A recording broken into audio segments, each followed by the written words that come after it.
emergency care record came as the direct result of meeting them last week.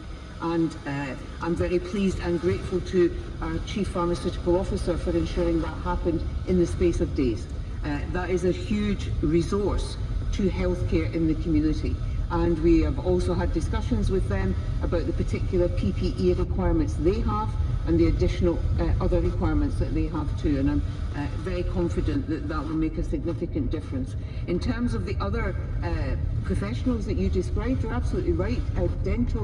Dentists in particular, but also those others, all have really significant skills. I'm really pleased to say that many of them have been in touch to say, how can we help? We are undertaking emergency treatment only at this point, and as a result of guidance from the Chief Dental Officer, what more can we do? And the Chief Dental Officer is actively looking at how we can harness that particular workforce. And in terms of optometry, then of course they will be able to provide significant support in emergency eye treatment. We have reached an agreement with them in terms of the sustainability of their funding in a situation where they won't be undertaking some of the work that they normally would do and are paid for. So we have reached an agreement with them to ensure that their businesses are sustainable through this period, and they will continue to undertake that emergency eye treatment.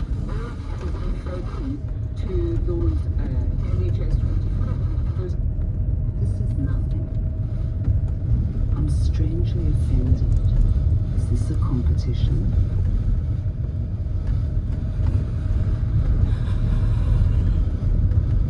They've managed to keep the rose garden alive at Centennial Park with an underground irrigation system. But I don't want Leopard to see the roses. I need her to see the evaporated duck ponds and to understand that this isn't normal. Not the yellow grass, nor the air quality warnings, or the silent birds. I wanted to acknowledge and understand. But why should she when it's taken me this long to really get it? Why should she when so many of us who live here have totally disregarded what science has been telling us for years? We've been living in a bubble here in the city. Well, some of us have. Even those of us who have taken the scientists seriously haven't done enough or applied enough pressure to those who won't listen. Of course, I know that much of Australia's been in drought for years, and I'm switched on enough to feel concerned about the changes in our climate and the immediate threats to many of our Pacific neighbours. But I haven't been switched on enough. There's something about waking up to the smell of smoke, day after day, week after week, month after month, that makes you finally get it. It's the smoke and the silence. Drugovima koji su stradali u požaru. Perhaps the birds with feeling with their comrades who were killed in the fire. Oh, you mean maybe they were silent because they felt the loss?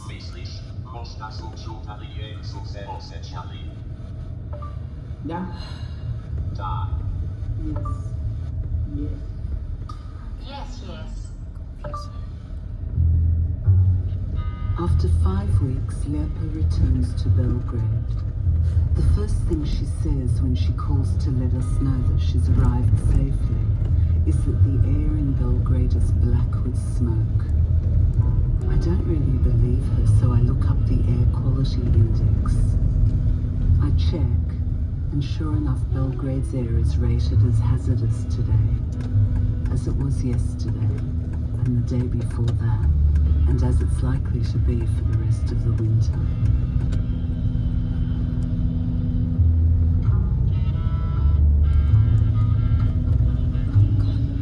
That was made for us by the radio producer, Natalie Castich.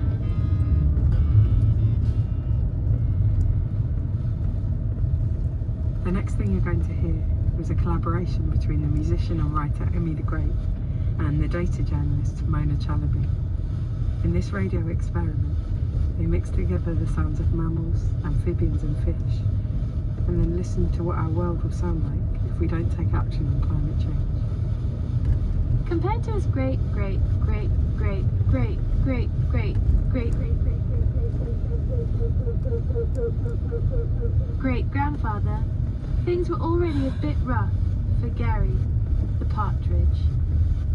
There used to be so many of his brethren in the UK that humans were killing over 2 million a year, and there was still plenty left over. By the time Gary hatched, the partridge world looked very different.